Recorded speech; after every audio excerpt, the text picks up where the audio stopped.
Chapitre 1. De la part de Paul, chargé d'être apôtre non point par les hommes ou par l'intermédiaire d'un homme, mais par Jésus-Christ et par Dieu le Père qui l'a ressuscité. Tous les frères qui sont ici se joignent à moi pour adresser cette lettre aux églises de Galatie et leur dire que Dieu notre Père et le Seigneur Jésus-Christ vous donnent la grâce et la paix. Le Christ s'est donné lui-même pour nous sauver de nos péchés, afin de nous délivrer de ce monde présent et mauvais, selon la volonté de Dieu notre Père. À Dieu soit la gloire pour toujours. Amen. Vraiment, je m'étonne que vous abandonniez si vite celui qui vous a appelé par la grâce du Christ, et que vous vous tourniez vers une autre bonne nouvelle. En réalité, il n'y a pas d'autre bonne nouvelle. Mais je vous parle ainsi parce qu'il y a des gens qui vous troublent, et veulent changer la bonne nouvelle du Christ. Eh bien, si quelqu'un, même si c'était nous ou un ange venu du ciel, vous annonçait une bonne nouvelle différente de celle que nous vous avons annoncée, qu'il soit maudit. Nous vous l'avons déjà dit, et je le répète maintenant, si quelqu'un vous annonce une bonne nouvelle différente de celle que vous avez reçue, qu'il soit maudit. Cela signifie-t-il que je cherche à gagner l'approbation des hommes? Non. C'est l'approbation de Dieu que je désire. Est-ce que je cherche à plaire aux hommes? Si je cherchais encore à plaire aux hommes, je ne serais pas serviteur du Christ. Frères, je vous le déclare, la bonne nouvelle que j'annonce n'est pas une invention humaine. Je ne l'ai pas reçue d'un homme, et personne ne me l'a enseignée, mais c'est Jésus-Christ qui me l'a révélée. Vous avez entendu parler de la façon dont je me conduisais quand j'étais attaché à la religion juive. Vous savez comment je persécutais avec violence l'Église de Dieu et m'efforçais de la détruire. Je surpassais bien des compatriotes juifs de mon âge dans la pratique de la religion juive. J'étais beaucoup plus zélé pour les traditions de nos ancêtres. Mais Dieu, dans sa grâce, m'a choisi avant même que je naisse et m'a appelé à le servir. Et quand il décida de me révéler son Fils pour que j'annonce aux non-juifs la bonne nouvelle qui le concerne, je ne suis allé demander conseil à personne. Et je ne me suis pas non plus rendu à Jérusalem pour voir ceux qui furent apôtres avant moi. Mais je suis parti aussitôt pour l'Arabie, puis je suis retourné à Damas. C'est 3 ans plus tard que je me suis rendu à Jérusalem pour faire la connaissance de Pierre, et je suis resté 2 semaines avec lui. Je n'ai vu aucun autre apôtre, mais seulement Jacques, le frère du Seigneur. Ce que je vous écris là est vrai. Je déclare devant Dieu que je ne mens pas. Ensuite, je suis allé dans les régions de Syrie et de Cilicie. Durant tout ce temps, les membres des églises chrétiennes de Judée ne me connaissaient pas personnellement. Elles savaient seulement ce que d'autres disaient. Celui qui autrefois nous persécutait prêche maintenant la foi qu'il s'efforçait alors de détruire. Et ils louaient Dieu à mon sujet.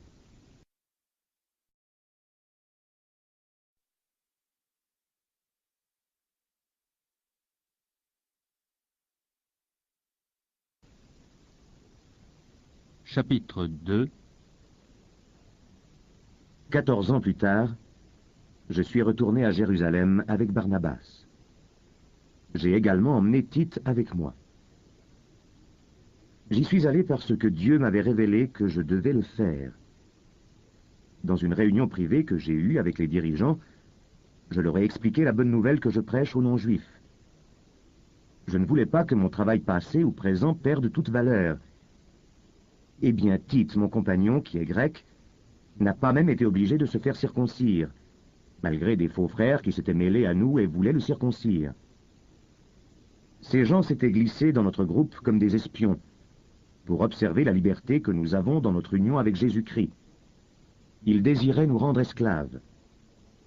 Pas un seul instant nous ne leur avons cédé, afin de maintenir pour vous la vérité de la bonne nouvelle.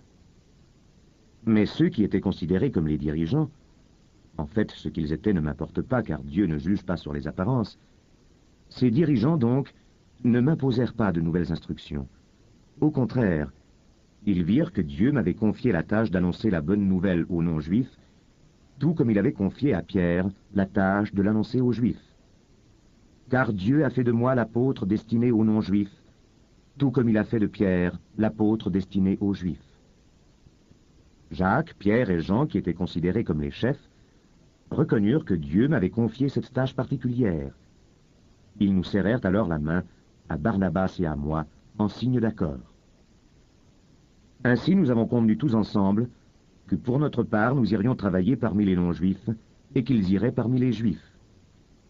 Ils nous demandèrent seulement de nous souvenir des pauvres de leur Église, ce que j'ai pris grand soin de faire. Lorsque Pierre vint à Antioche, je me suis opposé à lui en public parce qu'il était dans l'erreur. En effet, avant l'arrivée de quelques personnes envoyées par Jacques, il mangeait avec les frères non-juifs. Mais quand ces gens furent arrivés, il se retira et cessa de manger avec eux parce qu'il avait peur des partisans de la circoncision. Les autres frères juifs se mirent à agir aussi lâchement que Pierre, et Barnabas lui-même se laissa entraîner par leur exemple de lâcheté. Quand j'ai vu qu'ils ne se conduisaient pas d'une façon droite et conforme à la vérité de la bonne nouvelle, j'ai dit à Pierre devant tout le monde, « Toi qui es juif, tu as vécu ici comme ceux qui ne sont pas juifs, et non comme un juif. Comment peux-tu donc vouloir forcer les non-juifs à vivre comme des juifs?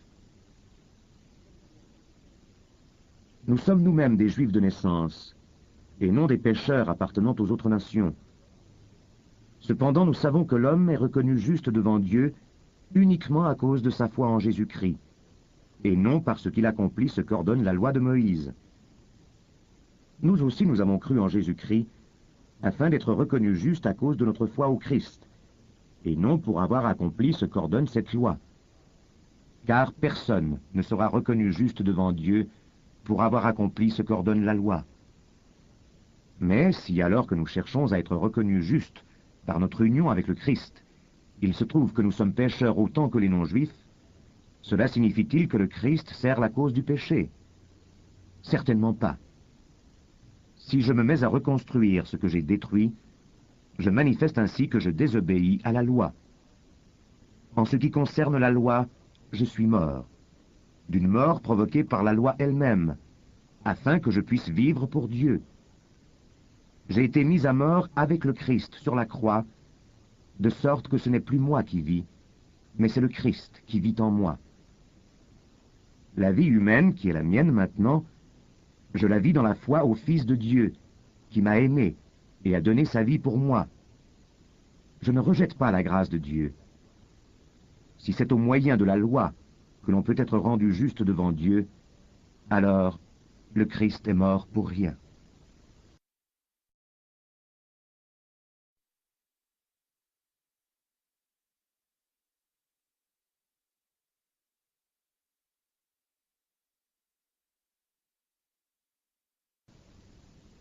Chapitre 3. Ô Galates insensés, qui vous a ensorcelé? Vous avez pourtant eu devant les yeux la claire description de la mort de Jésus sur la croix. Je désire que vous répondiez à cette seule question. Avez-vous reçu l'Esprit de Dieu parce que vous avez accompli ce que la loi ordonne, ou parce que vous avez entendu et cru la bonne nouvelle? Comment pouvez-vous être aussi insensés? Vous avez commencé par l'Esprit de Dieu. Voulez-vous finir maintenant par vos propres forces? Avez-vous fait de telles expériences pour rien? Il n'est pas possible que ce soit pour rien. Quand Dieu vous accorde son esprit et réalise des miracles parmi vous, le fait-il parce que vous accomplissez ce que la loi ordonne, ou parce que vous entendez et croyez la bonne nouvelle? C'est ainsi que l'Écriture déclare au sujet d'Abraham, « Il crut en Dieu, et Dieu le considéra comme juste en tenant compte de sa foi. » Vous devez donc comprendre que ceux qui vivent selon la foi sont les vrais descendants d'Abraham. L'Écriture a prévu que Dieu rendrait juste devant lui les non-juifs à cause de leur foi. C'est pourquoi elle a annoncé d'avance à Abraham cette bonne nouvelle, « Dieu bénira tous les peuples de la terre à travers toi. » Abraham a cru, et il fut béni. Ainsi tous ceux qui croient sont bénis, comme il l'a été. Ceux qui comptent sur l'obéissance à la loi sont frappés d'une malédiction. En effet, l'Écriture déclare « Maudit soit tout homme qui n'obéit pas continuellement à tout ce qui est écrit dans le livre de la loi. » Il est d'ailleurs clair que personne ne peut être rendu juste devant Dieu au moyen de la loi, car l'Écriture déclare « Celui qui est juste aux yeux de Dieu par la foi vivra ». Mais la loi ne dépend pas de la foi. Au contraire, comme le déclare l'Écriture, celui qui met en pratique les commandements de la loi vivra par eux. Le Christ, en devenant objet de malédiction à notre place, nous a délivrés de la malédiction de la loi. L'Écriture déclare en effet « Maudit soit tout homme qui est pendu à un arbre ». Il en fut ainsi pour que la bénédiction que Dieu promit à Abraham soit accordée aux non-juifs grâce à Jésus-Christ, et pour que nous recevions par la foi l'Esprit promis par Dieu. Frères, je vais utiliser un exemple pris dans la vie courante. Quand un homme a établi un testament d'une façon correcte, personne ne peut annuler ce testament ou lui ajouter quelque chose. Eh bien, Dieu a fait ses promesses à Abraham et à son descendant. L'Écriture ne déclare pas « et à ses descendants » comme s'il s'agissait de nombreuses personnes. Elle déclare « et à ton descendant » en indiquant par là une seule personne, qui est le Christ. Voici ce que je veux dire. Dieu avait établi un testament et avait promis de le maintenir. La loi, qui est survenue 430 ans plus tard, ne peut annuler ce testament et supprimer la promesse de Dieu. Mais si le don que Dieu accorde comme héritage dépend de la loi, alors il ne dépend plus de la promesse. Cependant, c'est par la promesse que Dieu a manifesté sa faveur à Abraham. Pourquoi la loi a-t-elle donc été donnée? Elle a été ajoutée pour faire connaître les actions contraires à la volonté de Dieu. Elle devait durer jusqu'à ce que vienne le descendant d'Abraham, pour qui la promesse avait été faite. Cette loi fut transmise par des anges, et un homme servit d'intermédiaire. Mais un intermédiaire est inutile quand une seule personne est en cause, et Dieu est seul en cause. Cela signifie-t-il que la loi est contraire aux promesses de Dieu? Certainement pas. Si une loi avait été donnée qui puisse procurer la vie aux hommes, alors l'homme pourrait être rendu juste devant Dieu par le moyen de la loi. Mais l'Écriture a déclaré que le monde entier est soumis à la puissance du péché, afin que le don promis par Dieu soit accordé à ceux qui croient, à cause de leur foi en Jésus-Christ. Avant que vienne le temps de la foi, la loi nous gardait prisonniers, en attendant que cette foi soit révélée. Ainsi, la loi a été notre surveillant jusqu'à ce que vienne le Christ, afin que nous soyons rendus justes devant Dieu par la foi. Maintenant que le temps de la foi est venu, nous ne dépendons plus de ce surveillant. Car c'est par la foi que vous êtes fils de Dieu dans l'union avec Jésus-Christ.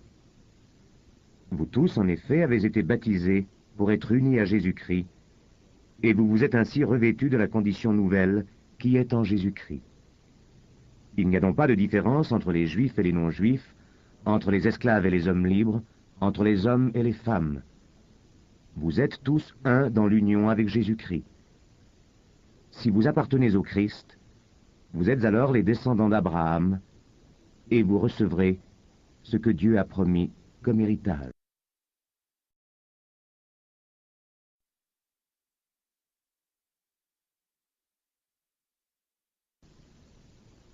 Chapitre 4. Voici en d'autres mots ce que je tiens à dire. Le fils qui doit hériter de la propriété de son père se trouve dans une situation tout à fait pareille à celle d'un esclave aussi longtemps qu'il est très jeune, bien qu'il soit au fond le propriétaire de tout. Tant qu'il est très jeune, il est soumis à des personnes qui prennent soin de lui et s'occupent de ses affaires jusqu'au moment fixé par son père. Nous de même, tant que nous étions comme des enfants, nous étions esclaves des éléments spirituels du monde. Mais quand le moment fixé fut arrivé, Dieu envoya son Fils. Il naquit d'une femme et fut soumis à la loi juive, afin de délivrer ceux qui étaient soumis à la loi, pour que nous puissions ainsi devenir fils de Dieu. Pour prouver que vous êtes bien ses fils, Dieu a envoyé dans nos cœurs l'esprit de son Fils, l'esprit qui crie « Mon Père ». Ainsi tu n'es plus esclave, mais fils. Et puisque tu es son fils, Dieu te donnera l'héritage qu'il réserve à ses fils. Autrefois, vous ne connaissiez pas Dieu. Et vous étiez esclaves d'êtres qui ne sont pas réellement des dieux. Mais maintenant que vous connaissez Dieu, ou plutôt maintenant que Dieu vous connaît, comment est-il possible que vous retourniez à ces faibles et misérables éléments spirituels? Comment est-il encore possible que vous vouliez redevenir leurs esclaves? Vous attachez une telle importance à certains jours, certains mois, certaines saisons et certaines années. J'ai peur à votre sujet. Tout le travail que j'ai accompli pour vous serait-il inutile? Frère, je vous en supplie, devenez semblable à moi, tout comme je me suis fait semblable à vous. Vous ne m'avez fait aucun mal. Vous vous rappelez pourquoi je vous ai annoncé la bonne nouvelle la première fois? C'est parce que j'étais malade. Mon corps malade était une vraie épreuve pour vous. Et pourtant, vous ne m'avez pas méprisé ou repoussé. Au contraire, vous m'avez reçu comme un ange de Dieu, ou même comme Jésus-Christ. Vous étiez si heureux. Que vous est-il donc arrivé? Je peux affirmer ceci à votre sujet. S'il avait été possible, vous vous seriez arraché les yeux pour me les donner. Est-ce que je suis devenu maintenant votre ennemi en vous disant la vérité? Ces gens manifestent beaucoup d'intérêt pour vous, mais leurs intentions ne sont pas bonnes. Ce qu'ils veulent, c'est vous détacher de moi, pour que vous leur portiez tout votre intérêt. Certes, il est bon d'être rempli d'intérêt, mais pour ce qui est bien, et cela en tout temps, non pas seulement quand je suis parmi vous. Mes enfants, j'éprouve de nouveau une vive souffrance pour vous, une souffrance semblable à celle d'une femme qui met un enfant au monde, jusqu'à ce que le Christ soit formé en vous. Combien j'aimerais me trouver auprès de vous en ce moment, afin de pouvoir vous parler autrement. Je suis si inquiet à votre sujet. Dites-moi, vous qui voulez être soumis à la loi, n'entendez-vous pas ce que déclare la loi? Elle déclare qu'Abraham eut 2 fils, l'un d'une esclave et l'autre d'une femme libre. Le fils qu'il eut de l'esclave naquit conformément à l'ordre naturel, mais le fils qu'il eut de la femme libre naquit conformément à la promesse de Dieu. Cette histoire peut être comprise comme une image. Les 2 femmes représentent 2 alliances. L'une de ces alliances, représentée par Agar, est celle du mont Sinaï. Elle donne naissance à des enfants esclaves. Agar, c'est le mont Sinaï en Arabie. Elle correspond à l'actuelle ville de Jérusalem, qui est esclave avec tous les siens. Mais la Jérusalem céleste est libre, et c'est elle qui est notre mère. En effet, l'Écriture déclare: « Réjouis-toi, femme qui n'a jamais pu avoir d'enfant. Pousse des cris de joie, toi qui n'as jamais connu les douleurs de l'enfantement. Car la femme qui a été délaissée aura plus d'enfants que la femme qui a un mari. » Quant à vous, frères, vous êtes des enfants nés conformément à la promesse de Dieu, tout comme Isaac. Autrefois, le fils né conformément à l'ordre naturel persécutait celui qui était né selon l'Esprit de Dieu, et il en va de même maintenant. Mais que déclare l'Écriture? Elle déclare: « Chasse la femme esclave et son fils, car le fils de l'esclave ne doit pas avoir part à l'héritage paternel avec le fils de la femme libre. » Ainsi, frères, nous ne sommes pas enfants d'une esclave, nous sommes enfants de la femme libre.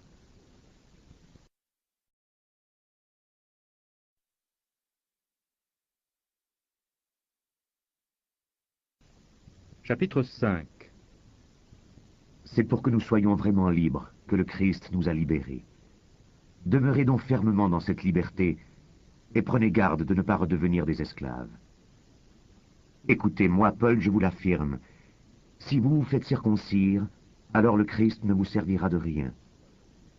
Je tiens à déclarer encore une fois à tout homme qui se fait circoncire qu'il est obligé d'obéir à la loi tout entière. Vous qui cherchez à être reconnus justes devant Dieu en obéissant à la loi, vous vous êtes séparés du Christ. Vous êtes privés de la grâce de Dieu. Quant à nous, nous espérons que Dieu nous rendra justes devant lui. C'est ce que nous attendons par la puissance du Saint-Esprit qui agit au travers de notre foi. Car si nous sommes unis à Jésus-Christ, être circoncis ou ne pas l'être n'a pas d'importance. Ce qui importe, c'est la foi qui agit par l'amour. Vous aviez pris un si bon départ. Qui vous a fait cesser d'obéir à la vérité? Ce que l'on vous a dit pour vous persuader ne venait pas de Dieu qui vous appelle. Un peu de levain fait lever toute la pâte, comme on dit. Cependant, le Seigneur me donne confiance à votre sujet. Il me rend certain que vous n'allez pas penser autrement que moi. Mais celui qui vous trouble, quel qu'il soit, sera puni par Dieu. Quant à moi, frère, s'il était exact que je prêche encore la nécessité de se faire circoncire, pourquoi continuerait-on à me persécuter? Si c'était vrai, alors le message que j'annonce au sujet du Christ cloué sur la croix ne serait plus scandaleux pour personne. Je souhaite que ceux qui vous troublent aillent encore plus loin dans leur pratique, qu'ils se châtrent. Quant à vous, frères, vous avez été appelés à être libres. Seulement ne faites pas de cette liberté un prétexte pour vivre selon les désirs de votre nature humaine. Au contraire, laissez-vous guider par l'amour pour vous mettre au service les uns des autres. Car toute la loi se résume dans ce seul commandement, aime ton prochain comme toi-même. Mais si vous agissez comme des bêtes sauvages, en vous blessant et vous maltraitant les uns les autres, alors prenez garde, sinon vous vous détruirez les uns les autres. Voici donc ce que j'ai à vous dire. Laissez le Saint-Esprit diriger votre vie et n'obéissez pas aux désirs de la nature humaine. Car notre nature humaine a des désirs contraires à ceux du Saint-Esprit, et le Saint-Esprit a des désirs contraires à ceux de la nature humaine. Ils sont complètement opposés l'un à l'autre, de sorte que vous ne pouvez pas faire ce que vous voudriez. Si le Saint-Esprit vous conduit, alors vous n'êtes pas soumis à la loi. On sait bien comment se manifeste l'activité de la nature humaine, dans l'immoralité, l'impureté et le vice, dans le culte des idoles et la magie. Les hommes deviennent ennemis les uns des autres. Ils se querellent et sont jaloux. Ils sont dominés par la colère et les rivalités. Ils se divisent en partis et en groupes opposés. Ils sont envieux. Ils se livrent à l'ivrognerie et à des orgies et commettent d'autres actions semblables. Je vous avertis maintenant, comme je l'ai déjà fait, ceux qui agissent ainsi ne recevront pas le royaume de Dieu. Mais ce que le Saint-Esprit produit, c'est l'amour, la joie, la paix, la patience, la bienveillance, la bonté, la fidélité, la douceur et la maîtrise de soi. La loi n'est certes pas contre de telles choses. Ceux qui appartiennent à Jésus-Christ ont fait mourir leur nature humaine avec ses passions et ses désirs. Le Saint-Esprit nous a donné la vie. Il faut donc aussi qu'il dirige notre conduite. Ne soyons pas orgueilleux, abstenons-nous de nous irriter les uns les autres, ou de nous envier les uns les autres.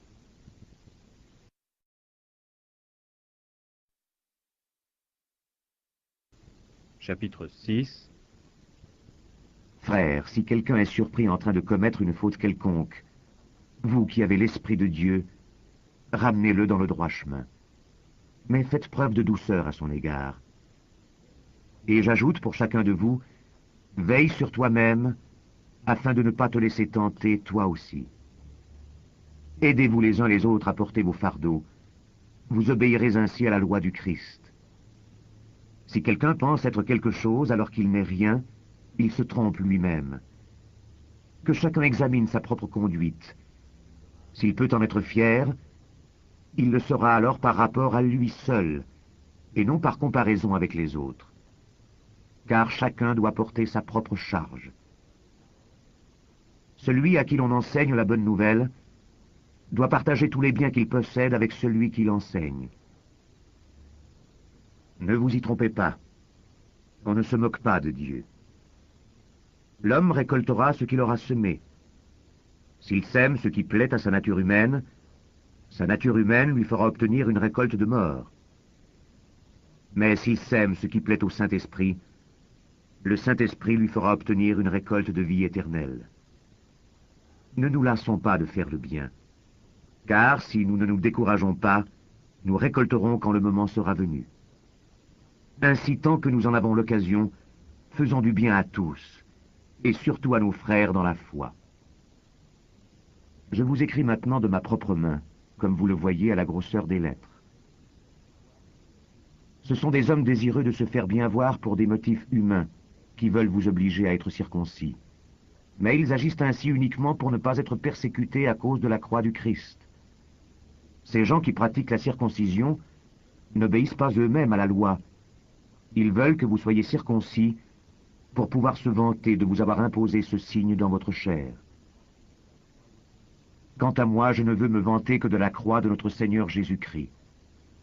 En effet, par la croix du Christ, le monde est mort pour moi, et je suis mort pour le monde. Être circoncis ou ne pas l'être n'a aucune importance. Ce qui importe, c'est d'être une nouvelle créature. Pour tous ceux qui suivent cette règle dans leur vie, je dis que la paix et la bonté de Dieu soient avec eux et avec l'ensemble du peuple de Dieu. À l'avenir, que personne ne me cause plus de difficultés, car les cicatrices que je porte sur mon corps prouvent que je suis l'esclave de Jésus. Que la grâce de notre Seigneur Jésus-Christ soit avec vous tous, frères.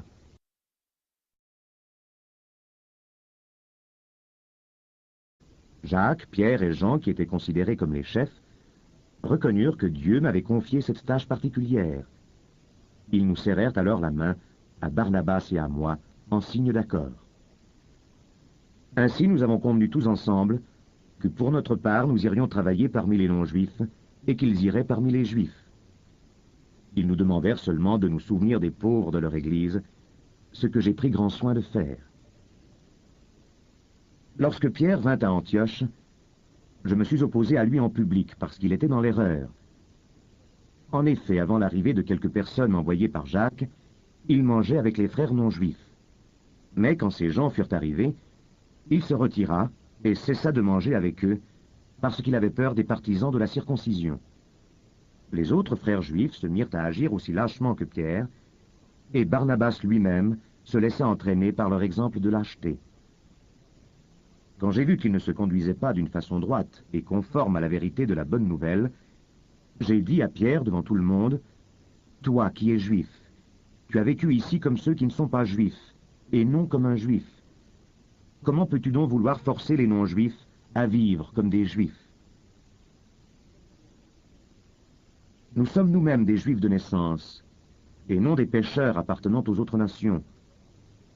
Cependant, nous savons que l'homme est reconnu juste devant Dieu uniquement à cause de sa foi en Jésus-Christ, et non parce qu'il accomplit ce qu'ordonne la loi de Moïse. Nous aussi nous avons cru en Jésus-Christ, afin d'être reconnus justes à cause de notre foi au Christ, et non pour avoir accompli ce qu'ordonne cette loi. Car personne ne sera reconnu juste devant Dieu pour avoir accompli ce qu'ordonne la loi. Mais si alors que nous cherchons à être reconnus justes par notre union avec le Christ, il se trouve que nous sommes pécheurs autant que les non-juifs, cela signifie-t-il que le Christ sert la cause du péché? Certainement pas. Si je me mets à reconstruire ce que j'ai détruit, je manifeste ainsi que je désobéis à la loi. En ce qui concerne la loi, je suis mort, d'une mort provoquée par la loi elle-même, afin que je puisse vivre pour Dieu. J'ai été mis à mort avec le Christ sur la croix, de sorte que ce n'est plus moi qui vis, mais c'est le Christ.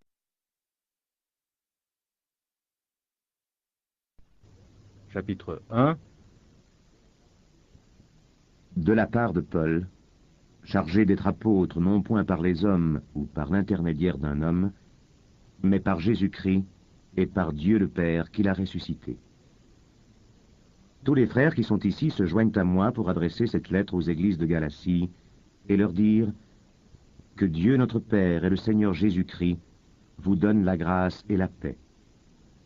Le Christ s'est donné lui-même pour nous sauver de nos péchés, afin de nous délivrer de ce monde présent et mauvais, selon la volonté de Dieu notre Père. À Dieu soit la gloire pour toujours. Amen. Vraiment, je m'étonne que vous abandonniez si vite celui qui vous a appelé par la grâce du Christ, et que vous vous tourniez vers une autre bonne nouvelle. En réalité, il n'y a pas d'autre bonne nouvelle. Mais je vous parle ainsi parce qu'il y a des gens qui vous troublent, et veulent changer la bonne nouvelle du Christ. Eh bien, si quelqu'un, même si c'était nous ou un ange venu du ciel, vous annonçait une bonne nouvelle différente de celle que nous vous avons annoncée, qu'il soit maudit. Nous vous l'avons déjà dit, et je le répète maintenant, si quelqu'un vous annonce une bonne nouvelle différente de celle que vous avez reçue, qu'il soit maudit. Cela signifie-t-il que je cherche à gagner l'approbation des hommes? Non, c'est l'approbation de Dieu que je désire. Est-ce que je cherche à plaire aux hommes? Si je cherchais encore à plaire aux hommes, je ne serais pas serviteur du Christ. Frères, je vous le déclare, la bonne nouvelle que j'annonce n'est pas une invention humaine. Je ne l'ai pas reçue d'un homme, et personne ne me l'a enseigné, mais c'est Jésus-Christ qui me l'a révélé. Vous avez entendu parler de la façon dont je me conduisais quand j'étais attaché à la religion juive. Vous savez comment je persécutais avec violence l'Église de Dieu et m'efforçais de la détruire. Je surpassais bien des compatriotes juifs de mon âge dans la pratique de la religion juive. J'étais beaucoup plus zélé pour les traditions de nos ancêtres. Mais Dieu, dans sa grâce, m'a choisi avant même que je naisse et m'a appelé à le servir. Et quand il décida de me révéler son Fils pour que j'annonce aux non-juifs la bonne nouvelle qui le concerne, je ne suis allé demander conseil à personne, et je qui vit en moi. La vie humaine, qui est la mienne maintenant, je la vis dans la foi au Fils de Dieu, qui m'a aimé et a donné sa vie pour moi. Je ne rejette pas la grâce de Dieu. Si c'est au moyen de la loi que l'on peut être rendu juste devant Dieu, alors le Christ est mort pour rien.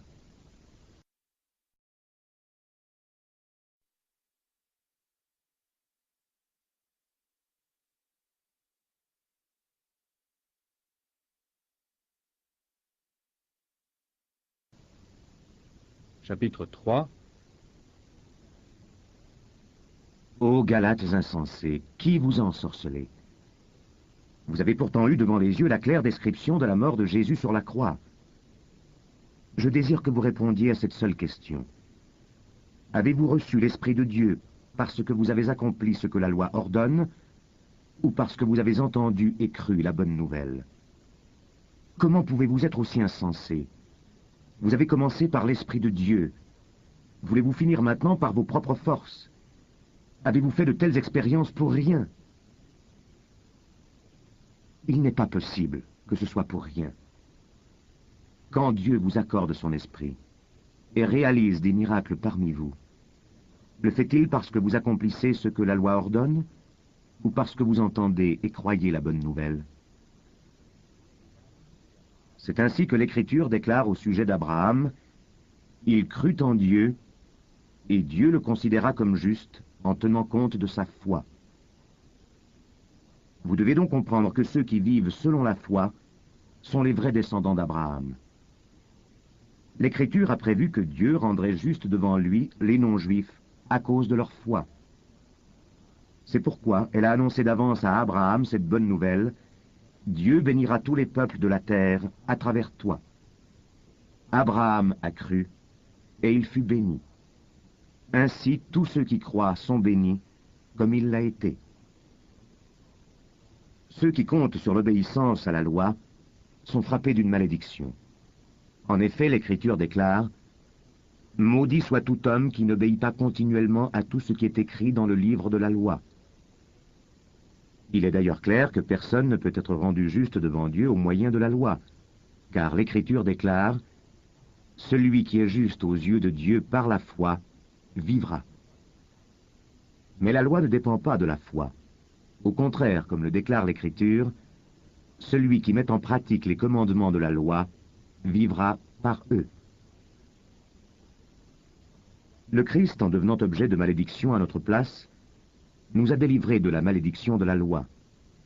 L'Écriture déclare en effet « Maudit soit tout homme qui est pendu à un arbre. » Il en fut ainsi pour que la bénédiction que Dieu promit à Abraham soit accordée aux non-juifs grâce à Jésus-Christ, et pour que nous recevions par la foi l'Esprit promis par Dieu. Frères, je vais utiliser un exemple pris dans la vie courante. Quand un homme a établi un testament d'une façon correcte, personne ne peut annuler ce testament ou lui ajouter quelque chose. Eh bien, Dieu a fait ses promesses à Abraham et à son descendant. L'Écriture ne déclare pas « et à ses descendants » comme s'il s'agissait de nombreuses personnes.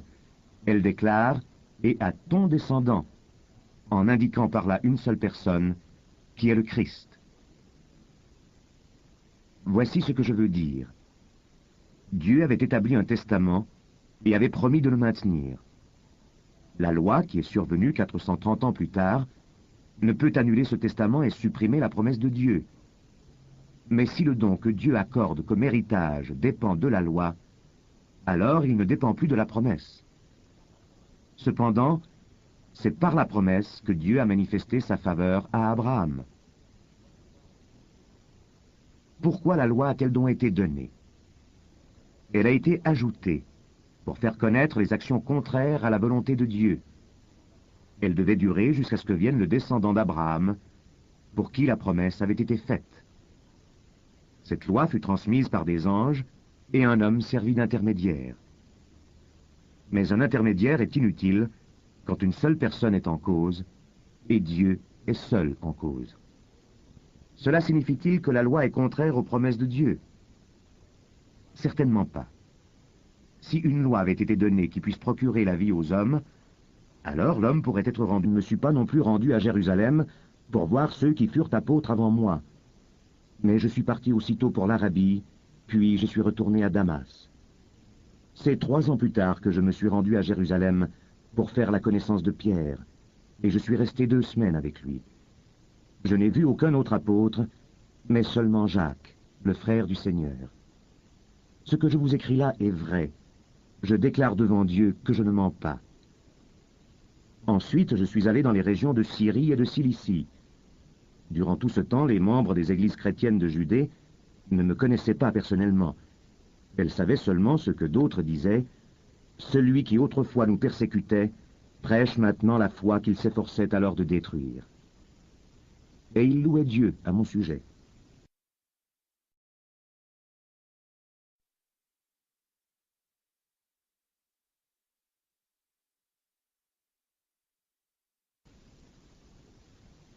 Chapitre 2. 14 ans plus tard, je suis retourné à Jérusalem avec Barnabas. J'ai également emmené Tite avec moi.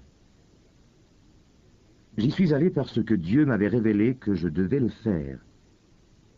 Dans une réunion privée que j'ai eue avec les dirigeants, je leur ai expliqué la bonne nouvelle que je prêche aux non-juifs.